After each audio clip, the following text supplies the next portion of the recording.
Hello and welcome to Suman TV health. శరీరం ఉన్న వాళ్ళు ప్రతి వాళ్ళకి ఏదో ఒక పెయిన్ ఉంటుంది. అండ్ ఇవాల్టి రోజుల్లో నడుము నొప్పి, మోకాలు నొప్పి, షోల్డర్ పెయిన్, జాయింట్ పెయిన్స్ ఇవన్నీ కూడా చాలా కామన్ అయిపోయాయి. లైఫ్ స్టైల్ అలా తయారైంది. బట్ పెయిన్ వచ్చినప్పుడు ఏం చేయగలుగుతాం? దాన్ని మేనేజ్ చేయగలుగుతాం. అందుకే we're here Epione pain management క్లినిక్లో. ఇక్కడ బేసిక్గా మనకు జరిగే ప్రాసెసెస్ అండ్ ప్రొసీజర్స్ మనం గతంలో చాలాసార్లు మాట్లాడుకున్నాం.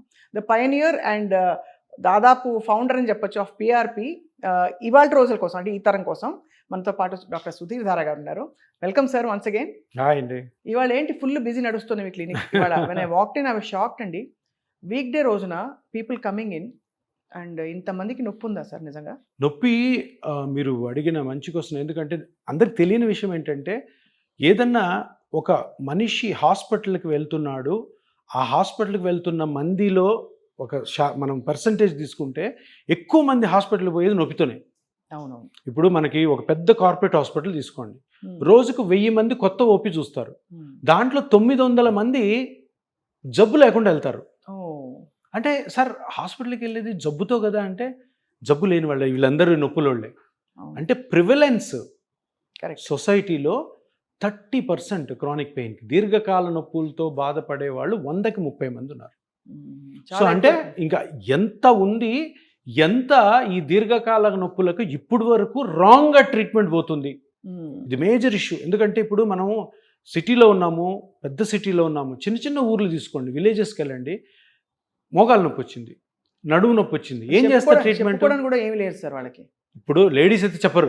ఎందుకంటే లేడీస్ హస్బెండ్ అడిగింది అనుకో, నాకు నొప్పి ఎప్పుడు పని చేయాలని, పని ఎగరగొట్టాలని నొప్పి ఉంటుంది అంటుంటావు అంటే అదొకటి. ఇంకొకటి సరే భరించలేక నొప్పి ఉంటే ఆర్ఎంపీ దగ్గరకు ఎక్కడికి వెళ్తే పెయిన్ కిల్లర్స్ ఆర్ఎంపీ రాకపోయినా, డాక్టర్ రాకపోయినా కానీ మెడికల్ షాప్లో పోయి డైరెక్ట్ తెచ్చుకోవచ్చు.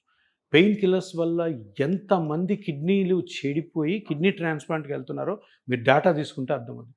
లివర్ ప్రాబ్లమ్స్, గ్యాస్ట్రోఇంటెస్టినల్ ప్రాబ్లమ్స్, అదిగాక ఈ ఎన్ఎస్ఐడ్స్ తోటి అడిక్ట్స్ అయిపోయి దానివల్ల వచ్చేది. ఎన్ఎస్ఐడ్స్ అంటే పెయిన్ కిల్లర్స్ పని చేయకపోతే ఏమవుతుంది? స్టెరాయిడ్స్ పెడతారు. స్టెరాయిడ్ బాడీని మొత్తం పాయిజన్ చేస్తుంది. ఏదో కొన్ని రోజులు కొన్ని కండిషన్స్కి స్టెరాయిడ్ వాడచ్చు, కానీ ఈ క్రానిక్ పెయిన్స్కి, దీర్ఘకాల నొప్పులకి స్టెరాయిడ్స్ ఎప్పుడు వాడకూడదు. You mean oral sir? Oral చిన్న టాబ్లెట్. పొట్ట లైనింగ్ అంతా పొట్ట కాదు, హెడ్ టు టో మొత్తం పోతాయి. లావ్ అయిపోతారు, బీపీ వస్తుంది, షుగర్ ఉన్న వాళ్ళకి అన్కంట్రోల్ షుగర్ అవుతుంది, ఐ చేంజెస్, ఇక్కడ నెక్ అంతా వాసిపోతుంది, మనిషి లావ్ అయిపోతాడు. సో ఇంత బ్యాడ్గా ఈ క్రానిక్ పెయిన్ ట్రీట్మెంట్ నడుస్తుంది. ఇప్పుడు పెయిన్ మేనేజ్మెంట్ క్లినిక్స్ మెయిన్ ఉద్దేశం ఏంటంటే correct way of treating chronic pain. ఇప్పుడు ఇదంతా అయిపోతుంది, లాస్ట్కి ఏం మిగిలిన ట్రీట్మెంట్? ఆపరేషన్. ఆ జాయింట్ తీసేయి, ఈ జాయింట్ తీసేయి, స్పైన్ కోసే, ఫిక్సేషన్ చేసే.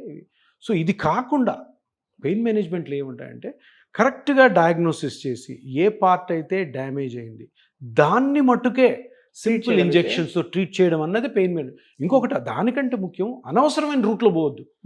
ఏ చెడు మార్గంలో పోయామనుకో లేనిపోని కాంప్లికేషన్స్. ఇప్పుడు ఒక నెఫ్రాలజిస్ట్ని వెళ్ళి మీరు అడగండి, సరే ఎక్కువ కేసులు కిడ్నీ ట్రాన్స్ప్లాంట్స్ చేస్తారు కదా మీరు, ఈ పెయిన్ కిల్లర్స్ వాడి క్రానిక్ పెయిన్స్ ఎంతమంది వాళ్ళు చేసే kidney transplant 20 to 30% pain killers వల్ల ఉంటాయి.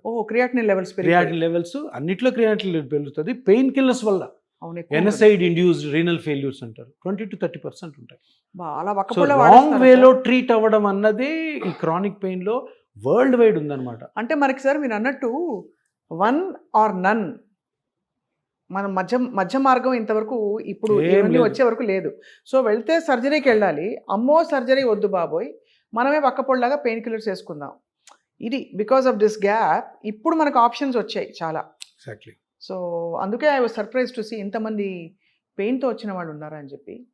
కానీ నాకు ఎప్పుడు అనిపిస్తుంది సార్, వీళ్ళందరికీ పెయిన్ తగ్గుతుందంటే మీరు ఒకసారి మీ క్లినిక్కి వచ్చి 2 ఇంజెక్షన్స్ ట్రీట్మెంట్ తీసుకుని వెళ్ళిపోతే మళ్ళీ పెయిన్ వస్తుందా, రావచ్చా, అసలు రాదా, కొంతకాలం తర్వాత వస్తుందా, ఎలాగా? అది ఇది చాలా ఇంపార్టెంట్. ఎందుకంటే అందరూ ఇక్కడికి వచ్చే ముందు ఏమనుకుంటుంటే పలానా హాస్పిటల్కి వెళ్తే ఒక ఇంజెక్షన్ చేస్తారు, మన బ్లడ్ తీసేస్తారు, అంత సెట్ అయిపోద్ది అనుకున్నా. అది 100% రాంగ్. అంటే ఎవరన్నా పేషెంట్లు అట్లా అనుకున్నా, ఎవరన్నా డాక్టర్లు కూడా ఈ ట్రీట్మెంట్ చేసేవాళ్ళు ఆ విధంగా అనుకొని ట్రీట్మెంట్ చేసినా కూడా 100% రాంగ్. అది పెద్ద అపోహ, అది పెద్ద క్రైమ్ కూడా. ఇక్కడికి వచ్చిన పేషెంట్కి మనం చేసేది ఏంటంటే ఫస్ట్ ఎక్స్ప్లెయిన్ చేస్తాం అంతా.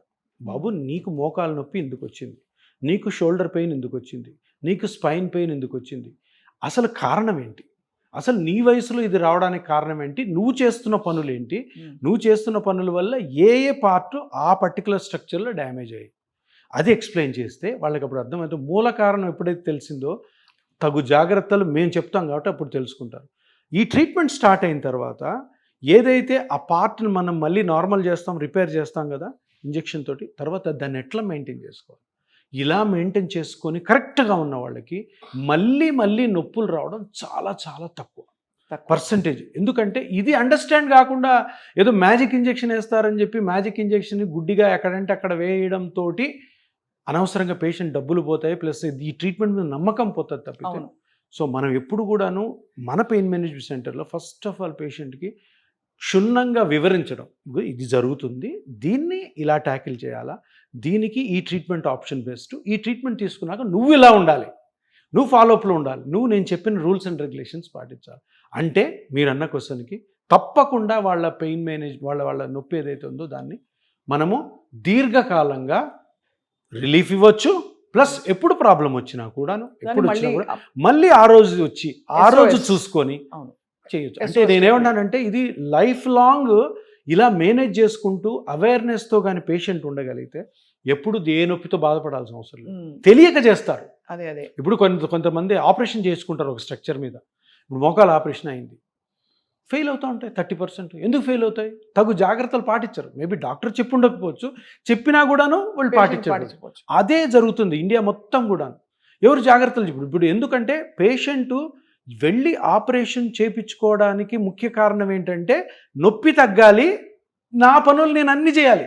అవును, అంతే. ఇప్పుడు ఒక ఫీమేల్ ఒక హౌస్ వైఫ్ ఉంటుంది, దాని ఇంట్లో పని చేయలేకపోతుంది, నిలబడితే వంట చేస్తే నొప్పి, బట్టలు ఉతికితే నొప్పి, అంట్లు తోమితే నొప్పి, కసు ఊడితే నొప్పి.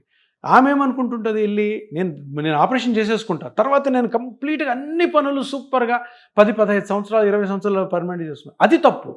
అది డాక్టర్ చెప్పకపోవడం డాక్టర్ తప్పు. అవును, ఆ ట్రీట్మెంట్ అయ్యాక సర్జరీయో ఇంజెక్షన్ ఏదైనా ఇది అయిన తర్వాత నీ కండిషన్కి నీ ఏజ్ ప్రకారం నువ్వు ఈ పనులు చేయాలి, ఈ పనులు చేయకూడదు. ఇది చెప్పలేదు అనుకోండి, ఏ ట్రీట్మెంట్ అయినా ఫెయిల్ అవుతుంది. Thank you very much doctor Sudheer Dhara garu. Because revolutionary concepts ఉంటాయి మీవి. ఎక్సర్సైజ్ అక్కర్లేదు, ఇవన్నీ విని చాలామంది హర్షిస్తారు. లావుగా ఉన్న వాళ్ళందరూ అన్హెల్దీ కాదు, సన్నగా ఉన్నారని చెప్పి హెల్దీ అని అనుకోవద్దు. కాబట్టి ఇవన్నీ కొత్త కొత్త ప్రమాణాలు మనమే పెట్టుకుందాం ఇంకా రాబోయే కాలం కోసం. Thank you so much sir. నమస్తే.